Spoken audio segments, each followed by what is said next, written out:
Hello friends, कैसे हैं आप सब। काशी किचन में आपका स्वागत है।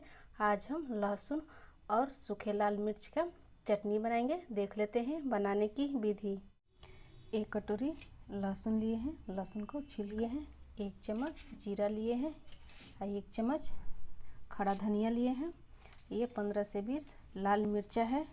इसका हम ये ऐसे तोड़कर बीज से इसका बीज हम निकाल लेंगे। ऐसे ही हम सारी मिर्च का बीज निकाल लेते हैं। ये सारी सामग्री को हम पानी डालकर पेस्ट बना लेते हैं।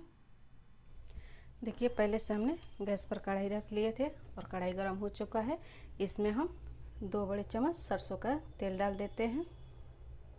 अब इसमें हम सरसों दाना डाल देते हैं। सरसों को हम थोड़ा तड़कने देंगे। देखिए, सरसों चटक गया है। अब इसमें हम जो पेस्ट बनाए थे वो डाल देते हैं और अच्छे से चलाते हुए इसको हम भून लेते हैं। देखिए, थोड़ा सा लहसुन और मिर्चा भुना गया है। अब इसमें हम कुछ मसाले डाल देते हैं। 1 चम्मच आमचूर पाउडर डाल देते हैं। 1 बड़ा चम्मच कश्मीरी लाल मिर्च पाउडर डाल देते हैं। इससे अच्छा कलर आता है और इसको हम मिला लेते हैं। गैस के फ्लेम मीडियम रखेंगे।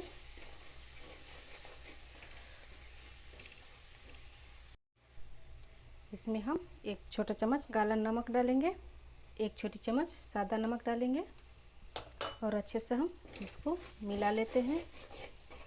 मिलाते हुए कुछ देर और भूनेंगे।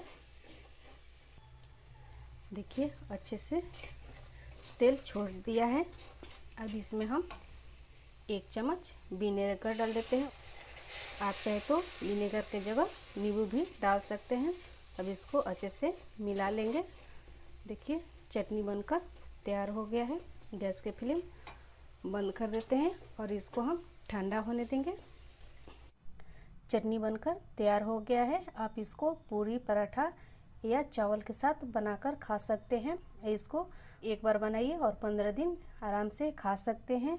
तो बनाइए और खाइए। अपनी अनुभव मेरे साथ शेयर कीजिए। एक बार फिर मिलते हैं एक नई रेसिपी के साथ। तब तक के लिए नमस्कार।